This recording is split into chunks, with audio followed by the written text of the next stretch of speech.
It's a real honor to hear you speak, Leader Pelosi. Thank you. Last term we heard from John McCain, and I'm pretty sure that both of you have made sure that everyone in Oxford is a Democrat. That what? Both of you have made sure that everyone in Oxford is a Democrat. I was just...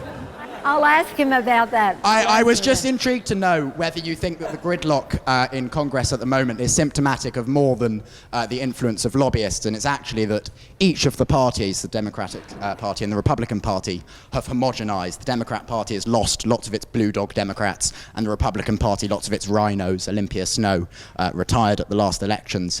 So do you think that that has led to an increasing polarization, and is that a problem?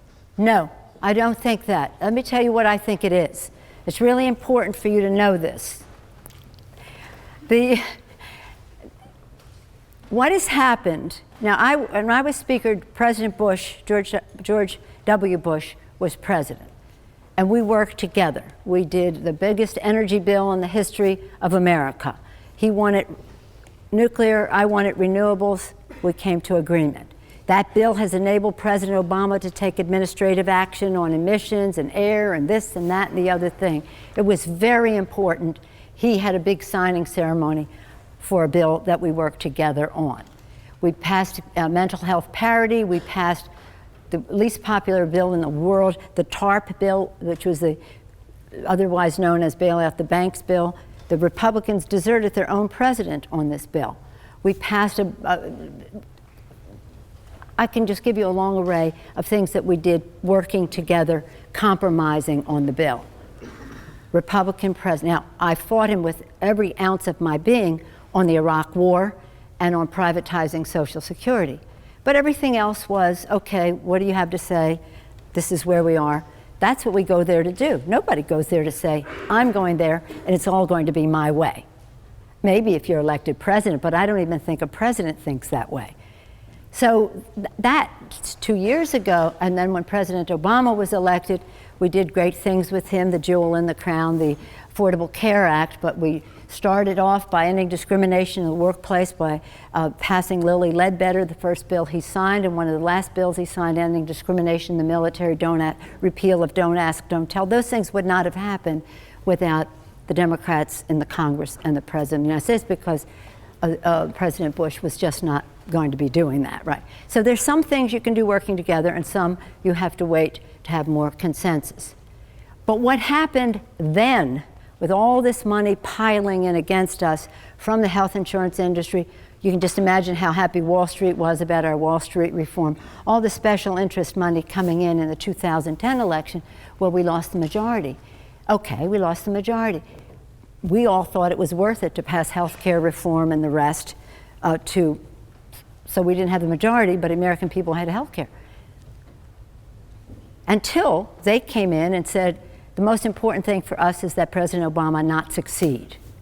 And this is where the change took place. You saw elected, in the election of 2010, a group of people who are anti-government ideologues. And that's why you have gridlock, because they don't want a solution. Sequestration, does anybody have any idea what that is? A home run. They called that a home run. It's terrible, it's reckless, it's mindless. It's a home run for them. If we were to shut down government, make my day, because they do not believe in a public role. And you have to understand this about America, because that has been the thing in our history. What have we had? The balance between liberty and security. So how do you pass laws that protect both? The balance, the size of government. Nobody wants a government bigger than we need, but we need the government that we need. And our founders were disruptors. They were the creative minority that believed in a public role, that we should educate our children, that we should build the Erie Canal and the Cumberland Road and all that, but eventually the transcontinental. They all believed that there was a government role to build, to create jobs, to build a country, to educate our people, to have a national bank, all of that. It was always a fight. So this isn't new that there's a fight about the size of government. What is new about this is we don't want any We don't want any laws enforced about clean air, clean water, food safety, public education, public transportation, public housing, public health, Medicare, Medicaid, Social Security, Affordable Care Act. They don't believe in a public role. And bless their hearts, they act upon their beliefs. You have to give them credit for that. You have to give them credit for that.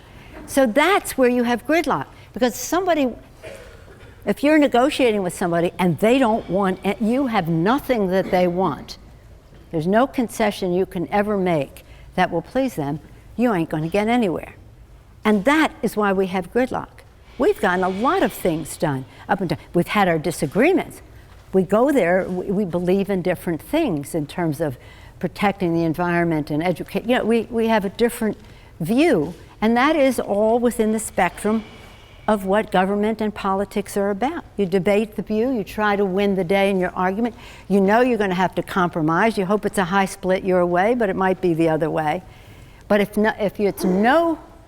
nothing, as I say to them, their timing is never. Does never work for you? Nothing. How about that for an agenda? So that is why we have gridlock, not because we have fewer blues than we had before. Our party has always built a consensus within our own caucus. I have the most diverse caucus in the history of civilization, as I told you earlier. That also applies to their thinking, because they're from different regions of the country, and what works in my district might not be at all something that sells in somebody else's district. So you have to build consensus. But that's really what is at stake right now. That's why I said, if you put bipartisanship on the ballot, it would win the day. And it should. And that's one of the reasons that they fear President Obama, because he's a very bipartisan person. So what is their job? To make him look like he isn't bipartisan, because then that diminishes him in the public mind. So if they can block him for getting anything done and then say he was too partisan, they've achieved their goal of two things. Doing something against the president, but also getting nothing done. Make my day. So that is what this is about. And I say to my Republican friends, take back your party. My friends here are very close to the Bush family. They've heard me say that in meetings with the Bush. I was honored by President Bush for my 25 years in 25 years in Congress last year at Texas A&M, where the Bush the Library and School of Public Policy and Government is. I mean, it was a different time. Even, as I say, with President George W. Bush, a different time. This is something very, very different, something to be cautioned against. And no less a figure cautioned us against that than George Washington, the George Washington of our country. I said earlier to some, you know how we say so-and-so is the George Washington of their country, or he's the George Washington of our country. And the George Washington of our country, our very first and great president, he said, he cautioned against parties at war with their own government. Interesting reading about him years ago when I was at your age and in school.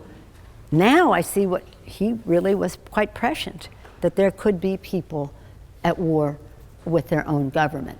So as I say to my Republican friends, take back your party. This isn't the grand old party, the Republican Party has done so much for our country. This is off the chart. You know, we have the spectrum of, well, this way, that way. This is break it open, they're going a different way. And if they would take back their party, then we could return to a place where whatever the views are, and they're all legitimate, it's what people think, then you can find some consensus to get the job done, or figure out that you can't and move on to what you can do to meet the challenges of having an educated population, which is the foundation of a democracy, having more fairness in how we compensate and reward work, how we respect the diversity of America and have immigration policies that recognize that the invigoration of a country that comes with a constant flow of new people bringing their hope, their determination, their optimism for a better future to America. Those are America's, that's our promise, And these immigrants make America more American by helping us fulfill the promise of our country. So it's a pretty exciting time. We have to figure out how we can get the message out in recognition of a wall of money that is coming down. But that's our task, and as Toynbee has told us, civilizations, countries all thrive when they decide to meet their challenges. We want to do so in a bipartisan way. We've come to find common ground. Where we can't find it, we have to stand our ground. They do, and we do.